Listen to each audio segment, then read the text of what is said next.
good to be back out there. You know, I mean, as a coach, this is part of the stuff you love, being out on the field, coaching football. You know, especially coming off of summer, you've been away from it, a break.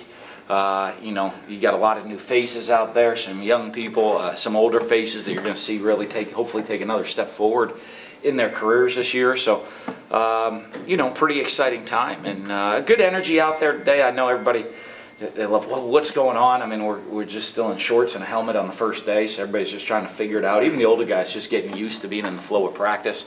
But I like the energy. We're going to rotate. You know, we got we do have a younger team in a lot of ways, even though we have experienced players. So we're going to roll a lot of guys through during training camp, try to give a lot of guys experience, and you know, and just see who's going to be ready for that first game. It's kind of, the schedule's weird this year. It's a unique, not the in-season, the preseason schedule, where we have school starts. You know, we have 3 weeks in school, you know, before we play a game. So you can have 2 full weeks in classes, and then a week of game week before you play a game. So training camp's a little bit condensed this year, so it'll be a little bit different deal of how we go through things in the training camp, and then through the transition to start of school, then into game week. So, but that was fun to be out there.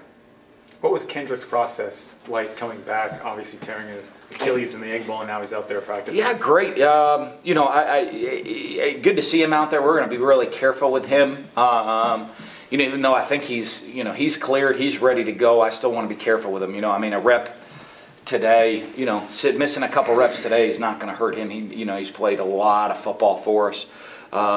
You know, so it's great to see him back there. It's great to see him feeling healthy, him feeling confident, and we want to make sure we take care of him so he's ready to go play. You know, I mean, he's going to be ready to play that game come September 4th. We got to make sure, you know, mentally, we got to make sure physically he's ready to go.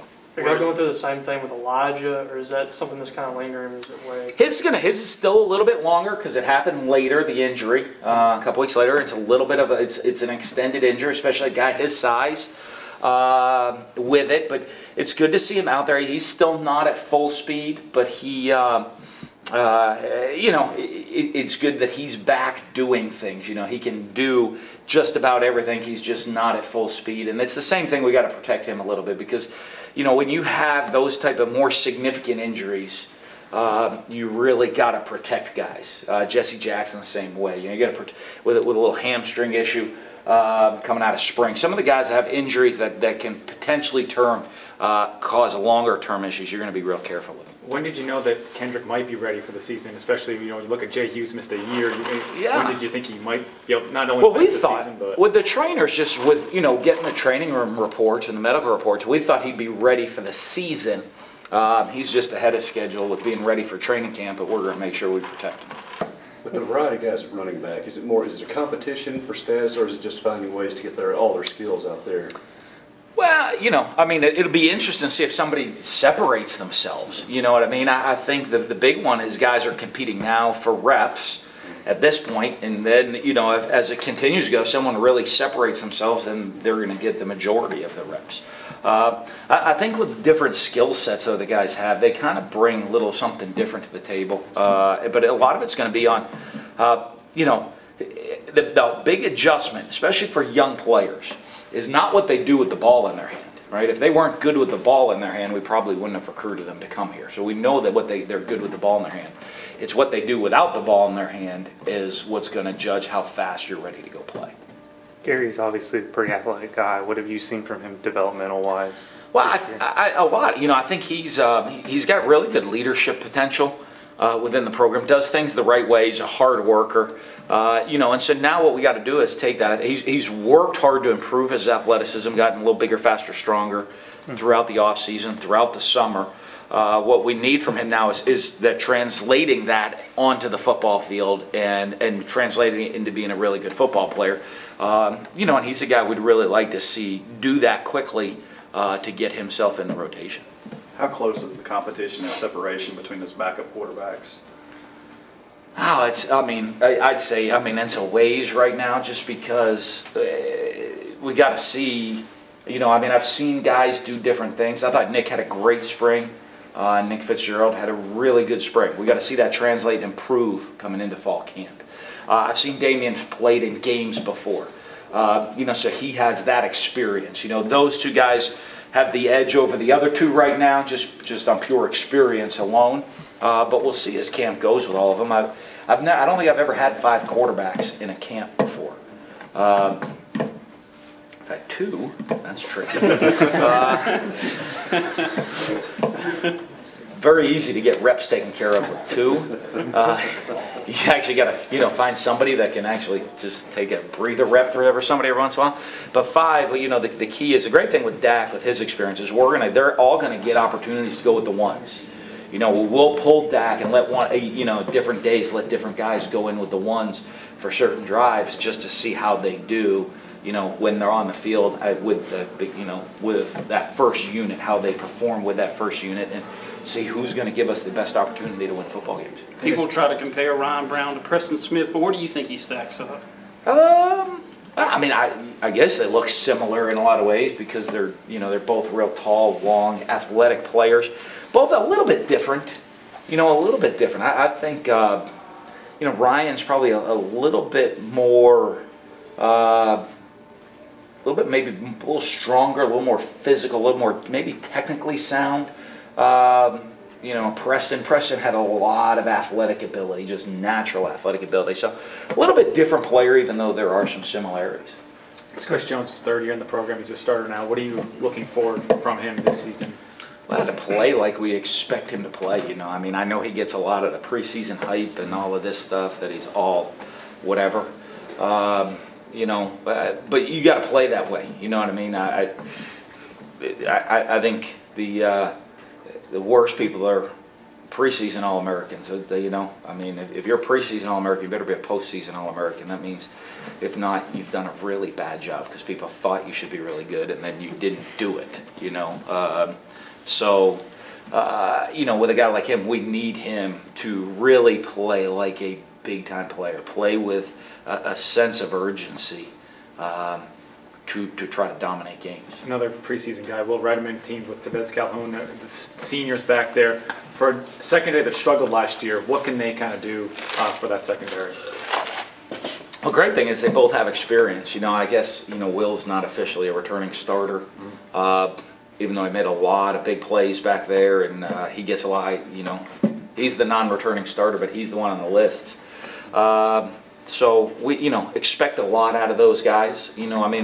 I feel pretty good about those 2 guys. The keys, the next 2 guys of who's that going to be, because we want to be able to roll people through. That's going to be really what we're looking at more than just those 2 guys. I think we expect really big things out of both of them.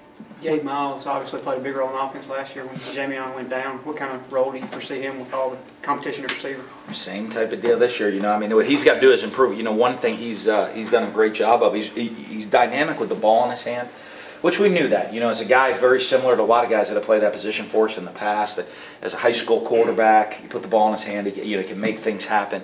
It's really going to be him improving as a all-around wide receiver. Which we really hope this is the year that kind of he takes a big step forward in that role. When you look at all these young guys, especially the first timers, do you kind of a map of camp? Do you kind of want to see benchmarks them hit in order to know whether they can play? No, because it's so different, because the mind block, not only are they going to be physically tired because they're probably going a little harder than they've gone before. It's going to be a little bit tougher competition than they've faced before out there on the field. With the speed of the game adjusting to that, then there's the mental aspect of adjusting to that. And so I think everyone's going to go at a different pace a little bit. And there is a lot of time of, if someone physically has the ability to go play, when that mental part will catch up, or if they have the mental part, are they going to get ready physically, which sometimes at camp you don't get to see because they might be, especially young guys, a lot of them might not start, but, a guy right now that's never been through a training camp before that's going to be exhausted, physically doesn't look as good, but mentally has it, where all of a sudden then you get into where you're back in school, you're not practicing as much, they physically come back, mentally have it, and you say, oh, now this guy is really going to be ready to play as a freshman. So I think it's such a hard deal until you get much closer to game week. to see if they're going to have that opportunity of when it clicks for them.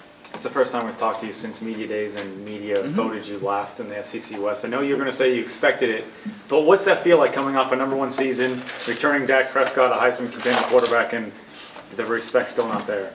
I don't know. No It's feelings? great. Not really. Nobody asked me my opinion, so that didn't get a vote. Well, I'm asking your opinion now, so there you go. No, I don't have a vote. You guys vote.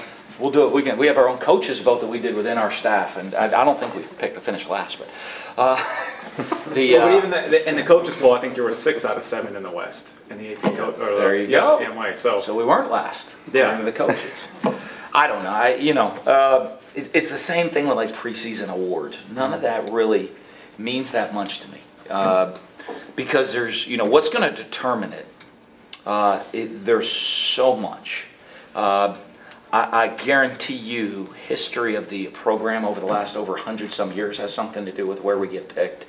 People look at just pure numbers of returning starters, where Will Redmond's not a returning starter, yet we just said he's a postseason, candidate, nominee, or whatever. Chris Jones, not a starter, returning starter. But so we have those guys. All of those things, I don't know what weighs into everybody's idea. But in the end, really, it's going to come down to who comes together as a team, who finds a way to win close games and has the mental toughness and physical toughness to do that, and injuries, and who can probably stay healthy the best at key positions. When you have your guy, you have some guys you're really going to depend on. If you can keep them healthy, that you're going to have a chance to be successful. And I've said it. I don't think there's any team in the West that doesn't think they can win it, and that without it being, I know every school in the country right now has the coach talk and the player, hey, we feel great about this year, we're going to find a way to win. I bet if you took a poll in the Big Ten of people do they think anybody could win the championship in that league, that probably they're not going to say that. Where you look at the SEC West, you probably can make an argument of how every team could win. Especially, I guess, if we have a fifth-year senior quarterback coming back that is a pretty good football player. Do you think the players use that as motivation, or they like y'all and they just really don't care? Maybe not as much as some schools probably would, because, a lot of them, I think, what did Dax quoted me today? I like that one. I saw like they picked us last year or something too, I think. So, which was good, and that didn't quite turn out that way. So, I guess if we could use it as a rallying cry if we thought that we were usually picked first, and then this year they picked us last, but usually they pick us near the bottom. So it's kind of like, I try, I say, pick first or last, right? Because if you pick first, you get real motivation to stay there. If you pick last, you got motivation to prove everybody wrong. If you pick like fourth, well, you're kind of like, well, they didn't pick us last, so I